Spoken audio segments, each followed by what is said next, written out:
नमस्कार, मैं हूं सुमित अवस्थी, आपका सबसे भरोसेमंद साथी। खबरों की खबर के लेटेस्ट एडिशन में आपका स्वागत है। अगले 1 घंटे तक हम और आप साथ हैं। आज आपके लिए क्या खास खबर लाया हूं, सबसे पहले इसकी जानकारी दे देता हूं। पहली खबर देश के हर वोटर के लिए है।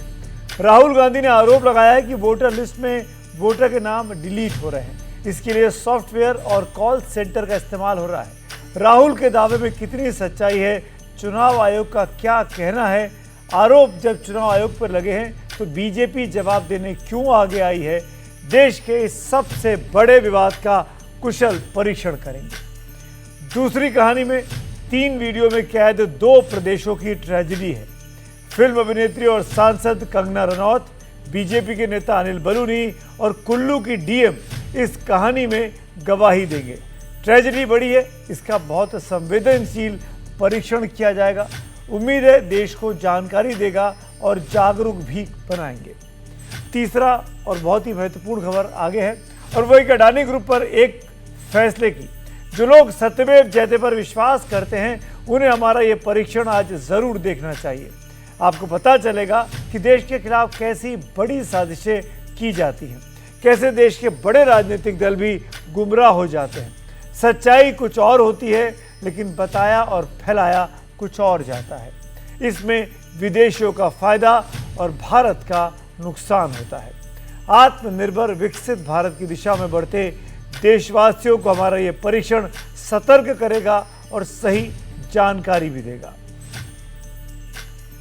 आज की सबसे बड़ी खबर, सबसे पहले सबसे अहम खबर पर नजर। देश के 90 करोड़ से ज्यादा वोटर आजकल बहुत भ्रम में है। चुनाव आयोग कहता है कि देश में वोटर लिस्ट की सफाई जरूरी है, इसलिए वो स्पेशल इंटेंसिव रिवीजन यानी SIR करेगा। ये बिहार में चल रहा है और पूरे देश में चलाने की तैयारी में अब इलेक्शन कमीशन है। SIR के खिलाफ सुप्रीम कोर्ट में केस भी चल रहा है, जहां सुप्रीम कोर्ट प्रक्रिया में सुधार की बात भी कर रहा है।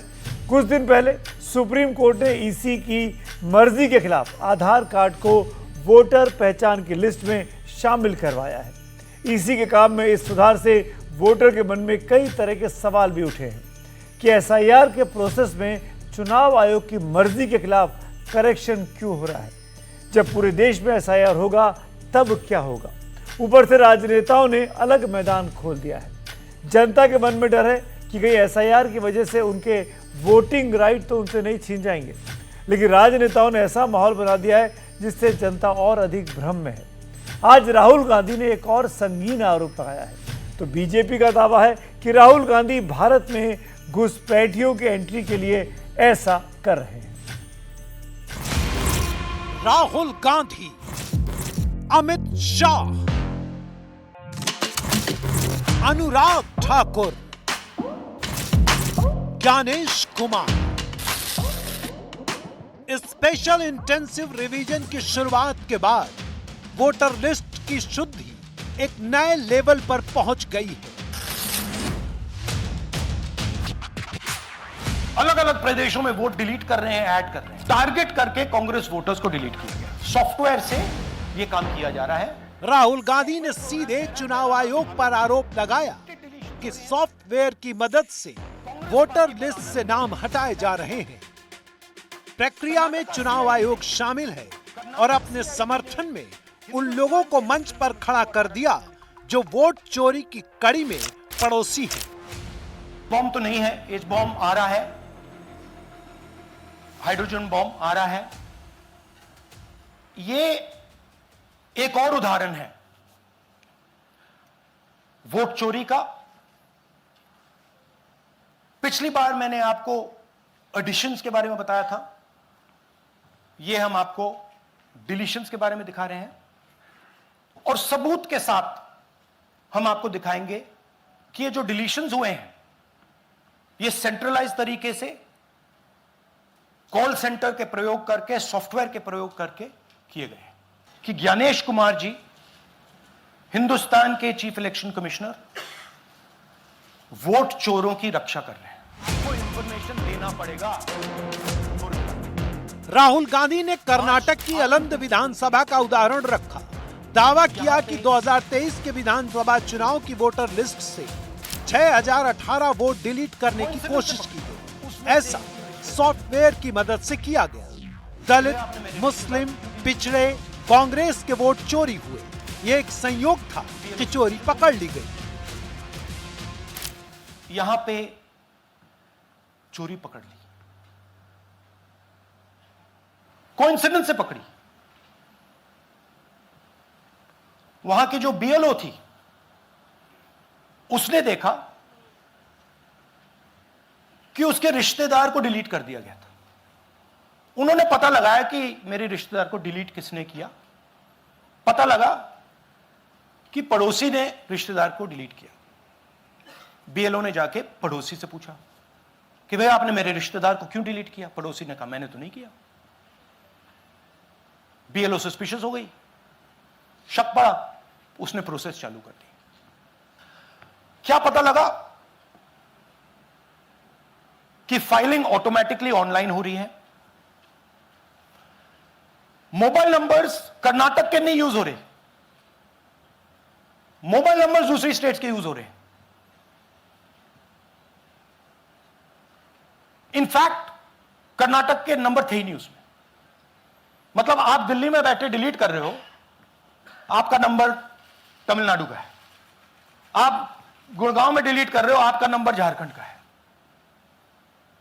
और जब हम चेक कर रहे हैं कि भैया आपका नंबर है, तो आपका नंबर है ही नहीं, किसी और का नंबर है। और टारगेट करके कांग्रेस वोटर्स को डिलीट किया गया। आप गुड़गांव में डिलीट कर रहे हो, आपका नंबर झारखंड। राहुल ने दिखाया कि गोदाबाई के नाम से 12 वोटर डिलीट किए गए। सूर्यकांत जी जो अभी स्टेज पे आए थे, सूर्यकांत के नाम पर 14 मिनट में 12 वोटर के नाम वोटर लिस्ट से डिलीट करने का फॉर्म भर दिया गया।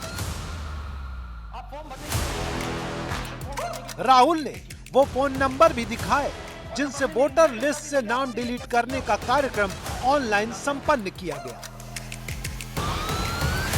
तो सवाल यह है कि किसके नंबर्स हैं, ये किसने ऑपरेट किए, जब इन्होंने ऑपरेट किए ये कहां थे,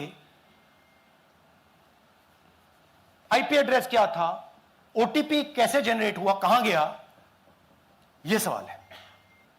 एक नाम डिलीट किया, यहां खड़ी है बबीता जी, यहां है सूर्यकांत जी, यहां है। आ जाइए जरा स्टेज पे, एक सेकंड आ जाइए। ये दोनों खड़े हैं यहां पे, सूर्यकांत जी, बबीता जी। इनको मालूम ही नहीं कि इन्होंने डिलीट किया।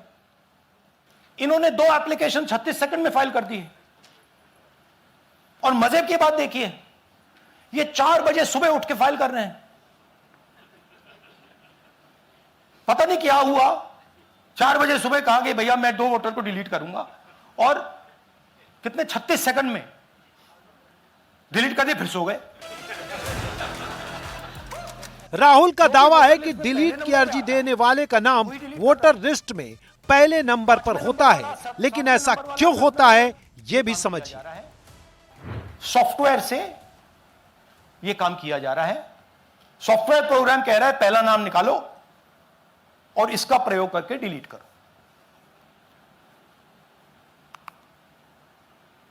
टारगेटेड डिलीशंस हो रहे हैं। कांग्रेस पार्टी पर आनंद में अटैक किया। टॉप 10 बूथ्स जहां सबसे ज्यादा कांग्रेस की स्ट्रेंथ थी वहां टारगेट किया।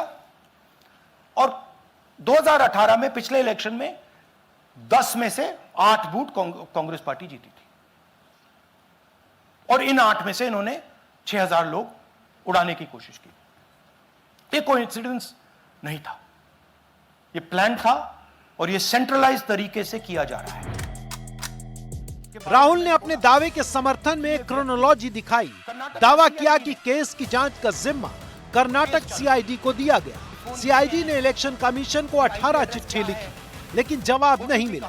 फिर राहुल गांधी कर्नाटक चुनाव आयुक्त की एक चिट्ठी भी दिखाते हैं, जिसके बारे में दावा है कि ये सीईसी को भेजी गई थी, लेकिन कोई जवाब नहीं आया। वोट चोरों की रक्षा कर रहे हैं, और यह ब्लैक एंड व्हाइट सबूत है, इसमें कोई कंफ्यूजन नहीं है कहीं।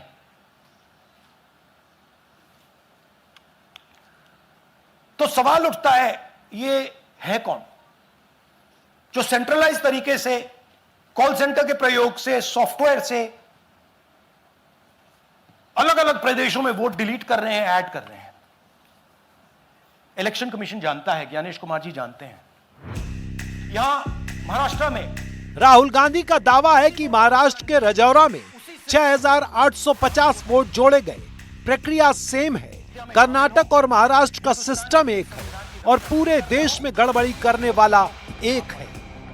वही सिस्टम महाराष्ट्र में चल रहा है जो कर्नाटक में चल रहा था। नाम वैसे ही है, जेडब्ल्यू जेडब्ल्यू जेडब्ल्यू, पता वैसा है, जेडब्ल्यू जेडब्ल्यू, नाम यू ऐसे किसी ने टाइप करके लगा दिया। तो जो ये काम कर रहा है, ये उत्तर प्रदेश में, हरियाणा में, बिहार में, कर्नाटक में, महाराष्ट्र में वही कर रहा है। राहुल गांधी जब वोट चोरी के आरोप लगा रहे हैं तो देश के 7 से ज्यादा राज्यों में सर की प्रक्रिया या तो शुरू हो चुकी है या शुरू होने वाली है। बिहार, पश्चिम बंगाल, असम, दिल्ली, हरियाणा, केरल, यहां एक तरफ चुनाव आयोग कह रहा है कि वोटर लिस्ट से घुसपैठी और गलत वोटरों को हटा रहा है, वहीं दूसरी ओर राहुल गांधी का दावा है कि देश के वोटर को वोटर लिस्ट से हटाया जा रहा है।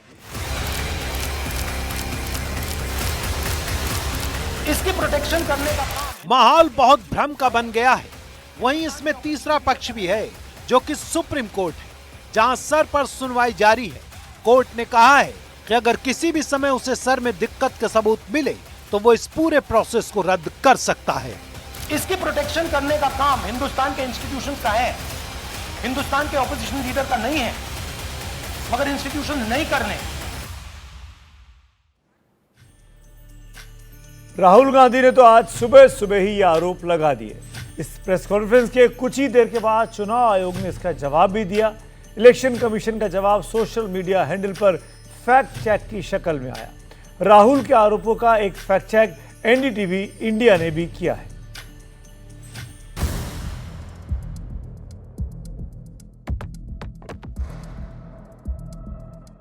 भारत के चुनाव आयोग ने राहुल गांधी के आरोपों को सिरे से बेबुनियाद बताया है। सोशल मीडिया पर सार्वजनिक ऐलान किया है कि राहुल गांधी का दावा गलत है। समर्थन में तर्क दिए हैं। वोट ऑनलाइन डिलीट नहीं होता है। वोटर का पक्ष जानने के बाद ही वोटर लिस्ट से नाम डिलीट होता है। अलंद असेंबली में 2023 में डिलीशन के असफल प्रयास हुए थे। एफआईआर भी हुई, इसी ने जांच भी की थी। अलंद विधानसभा में 2018 चुनाव बीजेपी जीती और 2023 में कांग्रेस। वोटर लिस्ट से नाम काटने की प्रक्रिया काफ़ी जटिल होती है। पहला चरण होता है कि अगर किसी का नाम काटना है तो या तो वो व्यक्ति खुद अपना एप्लीकेशन देता है या उसके परिजन देते हैं या पॉलिटिकल पार्टी का कोई भी सदस्य उसके बारे में ऑब्जेक्शन दे सकता है, नाम काटने का आवेदन दे सकता है। अगर उसको शक होता है कि ये व्यक्ति जिसका नाम पहले से इलेक्टोरल रोल में है वो यहाँ पे नहीं रहता है, वो बाहर कहीं रहता है, या ऐसा कोई व्यक्ति जो मर गया हो या दूसरी जगह शिफ्ट हो गया हो, ऐसे लोगों के नाम काटने का आवेदन दिया जा सकता है। दूसरा चरण होता है कि नाम का जो आवेदन है वो आपको फॉर्म 7 के अंतर्गत भर के देना पड़ता है और ये फॉर्म ऑनलाइन भी दिया जा सकता है या ऑफलाइन जाके बीएलओज को सबमिट किया जा सकता है या ऑनलाइन भी जाके आपको सबमिट किया जा सकता है। तीसरा चरण होता है कि नाम काटने की जो एप्लीकेशन जमा की जाती है उसकी चुनाव आयोग पहले पूरी तरीके से जांच करता है कि जो फॉर्म 7 भरा गया वो सही है या नहीं, उसमें जो डिटेल्स दी गई हैं वो सही है या नहीं।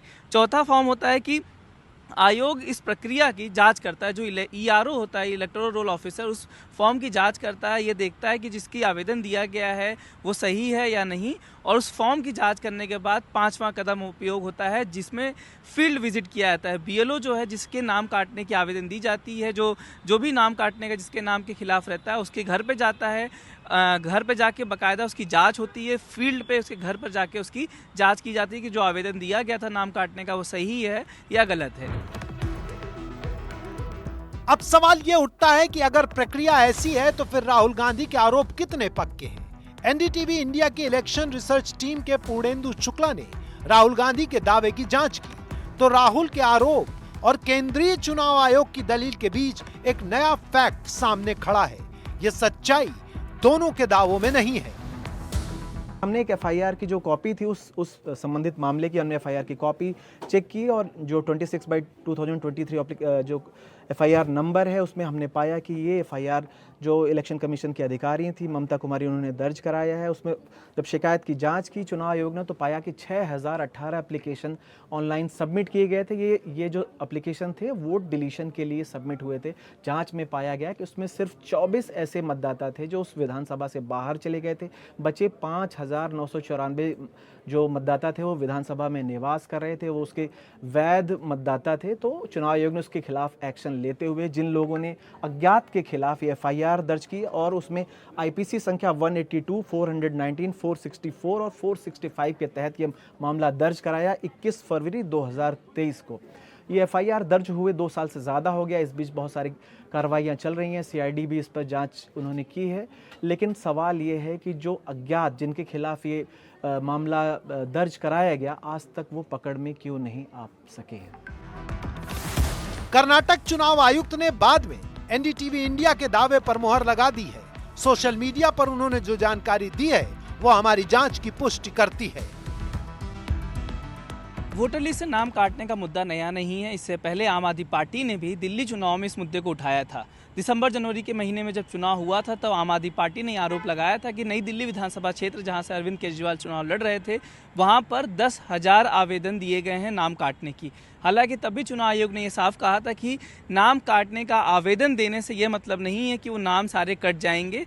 आवेदन देना एक अलग बात है और नाम कटना एक अलग बात है। तो उन्होंने कहा था कि आवेदन जो दिया गया है उसके बाद उसकी जब जांच की जाती है और जांच में जब सारे स्टेप्स फॉलो किए जाते हैं और स्टेप्स फॉलो करने के बाद अगर पाया जाता है कि वो व्यक्ति उस विधानसभा में और उस जगह पर नहीं रहता है तब जाकर ही नाम काटा जा सकता है। जिस तरीके का आरोप आज राहुल गांधी ने भी लगाया कि इतने 6,000 से ज़्यादा आवेदन दिए गए।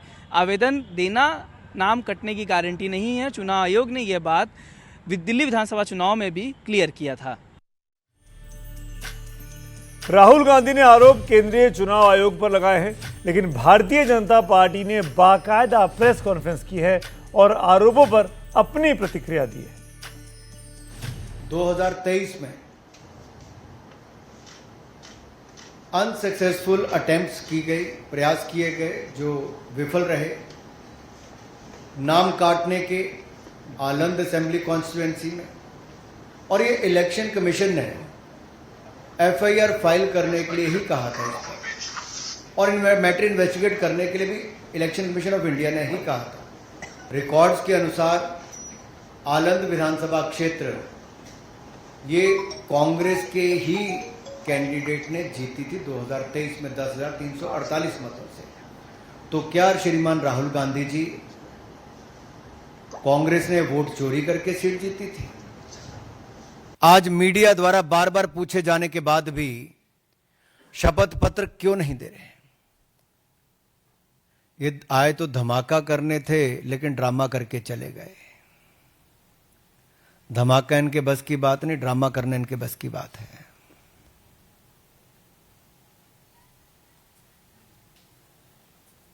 और अगर इतना ही दम आपके तर्कों में है तो आप कोर्ट क्यों नहीं जाते? इलेक्शन कमीशन ने तो आपको बार बार कहा सबूत दो, हल्फनामा दो, ना आप सबूत दे पाते हो और गलत आरोप लगाते हो। राहुल गांधी दावा करते हैं कि वोट चोरी का जो वो इल्जाम लगा रहे हैं वो एक्सक्लूसिव है। उन्होंने बाकायदा ठोक बजाकर इसका पूरा छानबीन कर ली है। वो इसे सबूत भी कहते हैं, लेकिन बीजेपी के विरोधी दल उनके दावे की हवा निकाल रहे हैं। यानी वो दल जो विपक्ष में हैं, जो राहुल गांधी के साथ खड़े होने चाहिए, वही राहुल गांधी के दावों की हवा निकाल रहे हैं। आम आदमी पार्टी के सौरभ भारद्वाज को जरा सुनिए, क्या वोट चोरी कैंपेन में क्रेडिट की दौड़ शुरू हो गई है?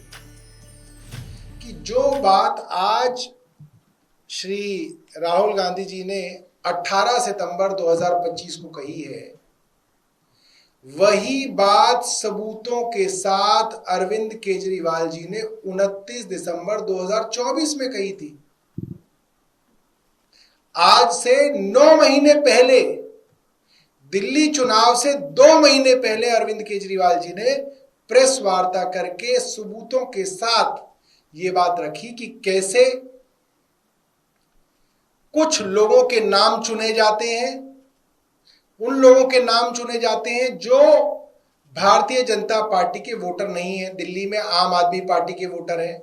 वो प्रोफाइलिंग बहुत तरीके से हो सकती है, आपके सोशल मीडिया से आपकी प्रोफाइलिंग हो सकती है, आपके अड़ोस पड़ोस में पूछ के आपकी प्रोफाइलिंग हो सकती है, भारतीय जनता पार्टी के BLA से पूछ के उनकी प्रोफाइलिंग हो सकती है। ये प्रोफाइलिंग करना बहुत कठिन नहीं है कि ये आम आदमी पार्टी के पक्के वोटर हैं।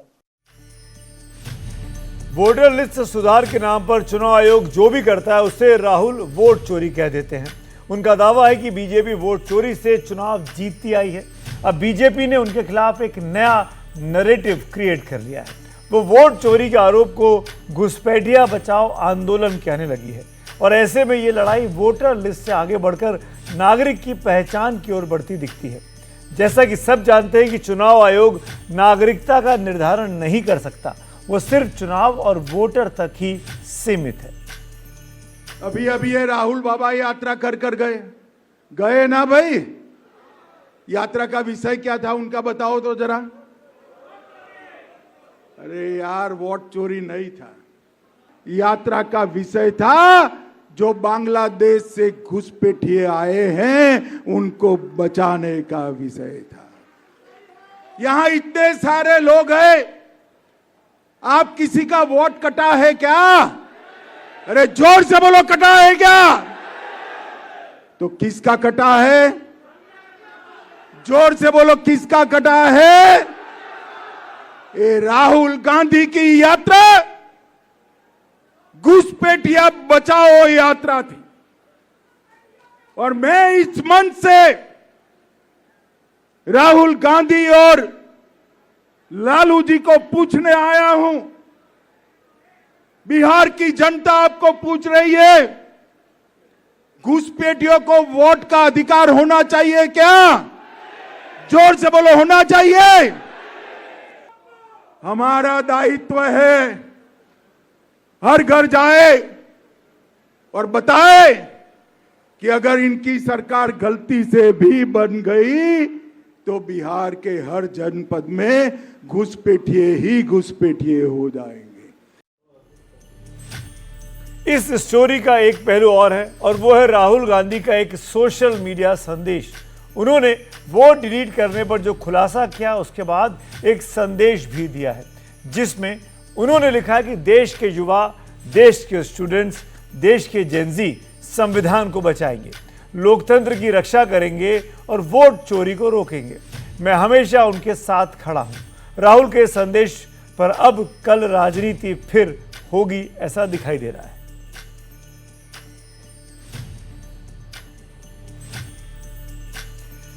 आइए आगे बढ़ते हैं अगली खबर की ओर। जिस हिमालय को हिंदुस्तान का रक्षक कहा जाता है वो खुद खतरे में है क्या? हिमाचल प्रदेश से लेकर उत्तराखंड तक बुरा हाल है। कहीं पहाड़ टूट रहे हैं, कहीं बादल फट रहा है और कहीं बाढ़ आई हुई है। अब हम आपको 3 तस्वीर दिखाते हैं। पहली तस्वीर उत्तराखंड के गढ़वाल से बीजेपी के सांसद अनिल बलूनी की है। वो केदारनाथ हाईवे पर लैंडस्लाइड से बाल बाल बचे हैं। दूसरी तस्वीर में हिमाचल प्रदेश की मंडी सीट से बीजेपी की सांसद और फिल्म अभिनेत्री कंगना रनौत आपको दिखाई देंगी। बाढ़ और लैंडस्लाइड ने इनके रेस्टोरेंट का बिजनेस चौपट कर दिया है। और तीसरी तस्वीर में कुल्लू की district magistrate Torul S Ravish दिखाई दे रही हैं, जिनकी जान लैंडस्लाइड से आज बाल बाल ही बची है। बीजेपी के सांसद अनिल बलूनी की कहानी आपको उत्तराखंड का हाल बताएगी। कंगना रनौत पर आई मुसीबत से आप हिमाचल प्रदेश की परेशानी समझ सकते हैं और कुल्लू की डीएम की तस्वीरों से आप पूरे पहाड़ के हालात को समझ सकते हैं। इस बात का अंदाज़ा भी लगा सकते हैं कि पहाड़ सड़कों को कहीं भगा तो नहीं रहे हैं, सड़कों को जाने को तो नहीं कह रहे हैं।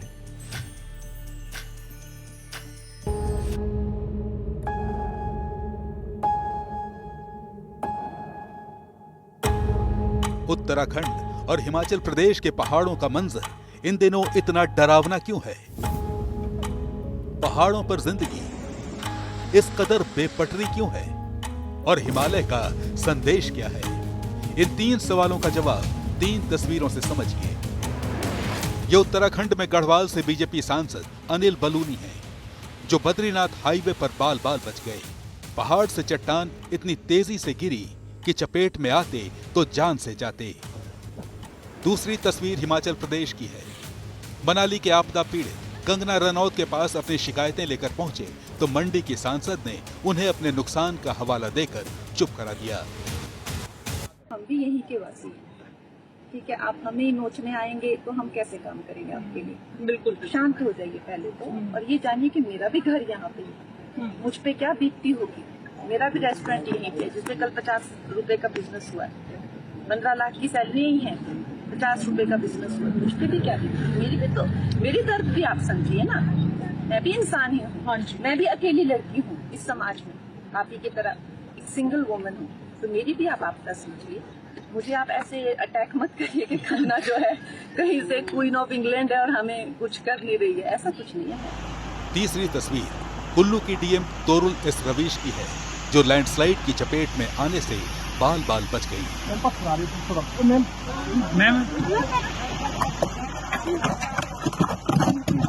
ये 3 ताजा तस्वीरें हिमाचल प्रदेश और उत्तराखंड पर टूटी तबाही की बानगी भर हैं, क्योंकि तबाही का असली रंग और भी डरावना है।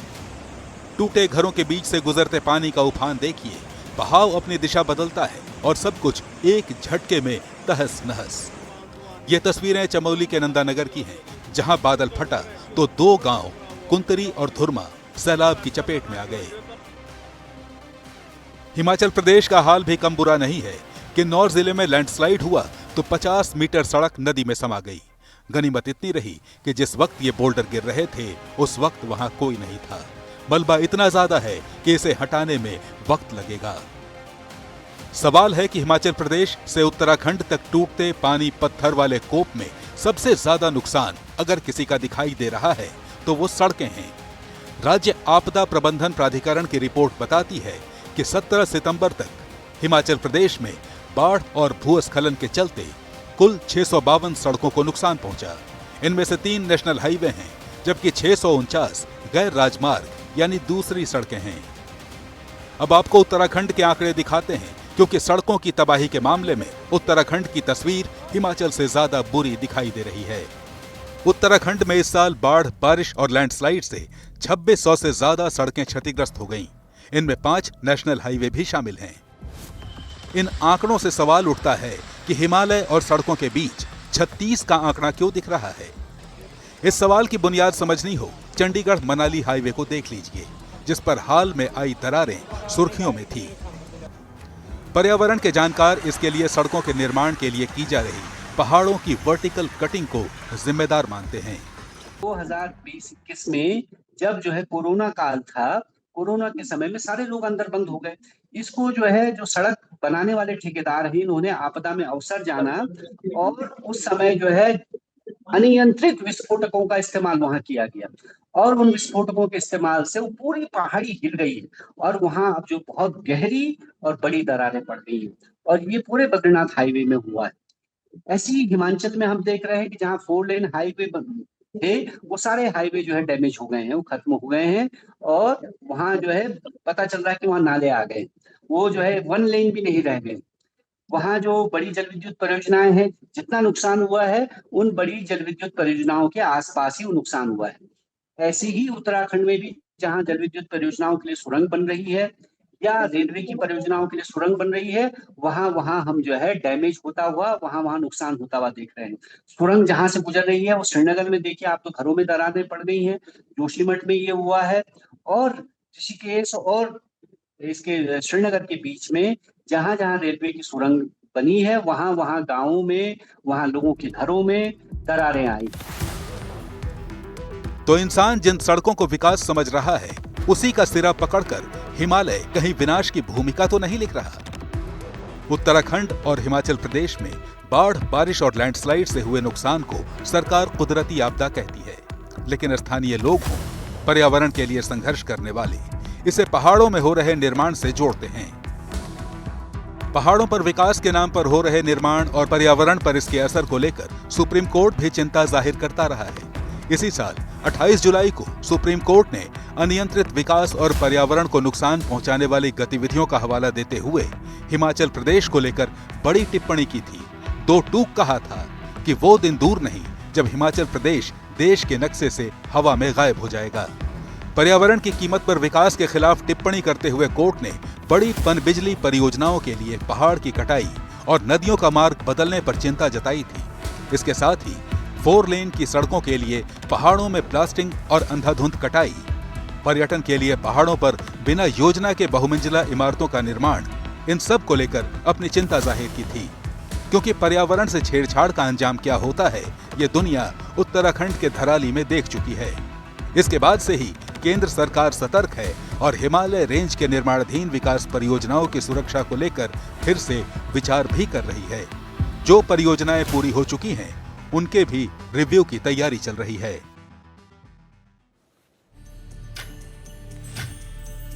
पहाड़ों की इन तस्वीरों को देखकर लगता है कि जैसे पहाड़ सड़कों से कह रहे हैं कि भाग जाओ, चले जाओ, मुझे डिस्टर्ब अब मत करो। आगे बढ़ते हैं।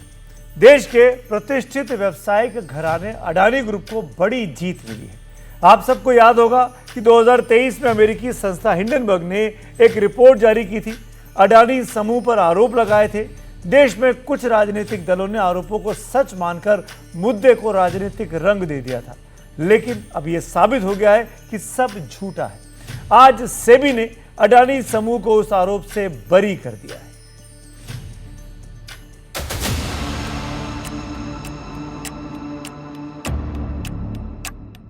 जिस खबर ने भारतीय निवेशकों के 53,000 करोड़ रुपए डुबो दिए थे, वो खबर झूठी साबित हो गई है।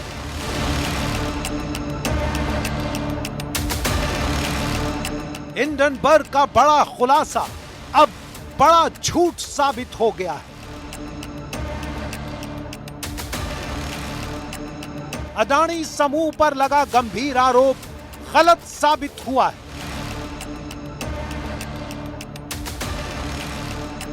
अडानी समूह को स्टॉक एक्सचेंज की सुप्रीम संस्था सेबी की क्लीन चिट मिली है। हिंडनबर्ग के दावे पर सवाल पूछने वाले अब कहां हैं? हिंडनबर्ग अब गायब है, लेकिन अडानी समूह सत्य के साथ मौजूद है। झूठ को सच बनाकर देश को गुमराह करने वाले क्या देश से अब माफी मांगेंगे?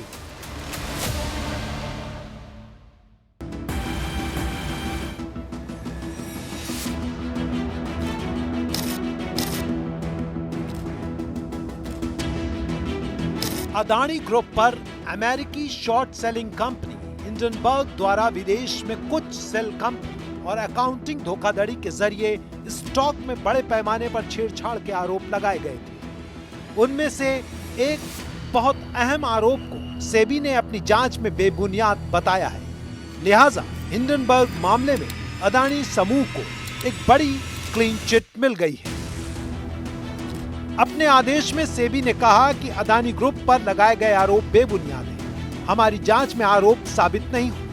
सेबी ने कहा कि अडानी इंटरप्राइजेस पर कोई लायबिलिटी नहीं बनती, ना ही अडानी पोर्ट्स और स्पेशल इकोनॉमिक जोन पर कोई लायबिलिटी बनती है। इसलिए बगैर किसी निर्देश के मामले को बंद किया जाता है और किसी पर कोई जुर्माना नहीं लगाया जा रहा। सेबी के इस फैसले पर अडानी ग्रुप के चेयरमैन गौतम अडानी की प्रतिक्रिया सामने आई है। एक विस्तृत जांच के बाद सेबी ने हमारी उस बात की पुष्टि कर दी जिसमें हम हमेशा कहते रहे हैं कि हिंडनबर्ग के दावे निराधार थे। पारदर्शिता और ईमानदारी हमेशा से अडानी समूह की पहचान रही है। हम उन निवेशकों के दर्द को गहराई से समझते हैं जिन्होंने इस धोखाधड़ी और प्रेरित रिपोर्ट की वजह से पैसे गंवाए। झूठे दावे फैलाने वालों को देश से माफी मांगनी चाहिए। भारत के संस्थानों, भारत के लोगों और राष्ट्र निर्माण के प्रति हमारी प्रतिबद्धता अटूट है। सत्यमेव जयते। जय हिंद।